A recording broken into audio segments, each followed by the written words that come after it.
میرے گھر کے غریب مسجد والے باتیں کرتے ہیں لیکن یہ نہیں پتہ ان کا پتہ نہیں کیا لکھا ہوا ہے یار, یہ نہیں پتا کہ ان کا عقیدہ شرکیہ ہے یا نہیں, تو کیا گمان کی وجہ سے نماز پڑھوں یا نہیں؟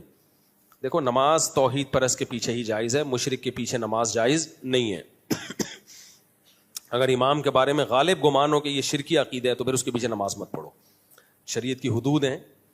اور اگر غالب گمان نہیں ہے تو پڑھ لو, پھر اچھا گمان رکھ لو.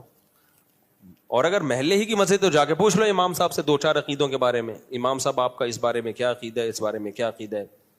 اگر وہ بتا دیتے ہیں, وہ کہتے ہیں میں نبی کو ہر جگہ حاضر ناظر موجود سمجھتا ہوں, ما فوق الاسباب اختیارات بھی اللہ نے پیغمبر کو دیے ہوئے ہیں, جب چاہیں جہاں سے چاہیں امتی کی مدد کر سکتے ہیں, تو اگر وہ اس عقیدے کا حامل ہے تو پھر یہ شرک ہے بھائی, چاہے وہ دیوبندی ہو, چاہے وہ اہل حدیث ہو, چاہے وہ بریلوی ہو, اس کے پیچھے نماز نہیں ہو.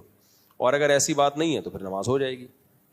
اگر کسی کے گھر کے غریب مسجد ہو, اتنی قریب کہ جماعت سے نماز پڑھنے کی آواز آتی ہو, گھر میں موجود عورتیں اس آواز کے ساتھ نماز ادا کر سکتی ہیں, نہیں, ایسا نہیں ہو سکتا کہ یہاں جماعت ہو رہی ہے اس گھر میں آپ اقتدا کی نیت کر لو. اس کے صرف دنیا میں غامدی صاحب ہی قائل ہیں آن لائن جماعت کے. اس میں انہوں نے فتویٰ دیتے ہوئے یہ بھی نہیں سوچا کہ اگر امام اسلام آباد میں اور آن لائن آپ کراچی میں پڑھ رہے ہو تو آپ تو امام سے 2000 کلومیٹر آگے کھڑے ہوئے ہو.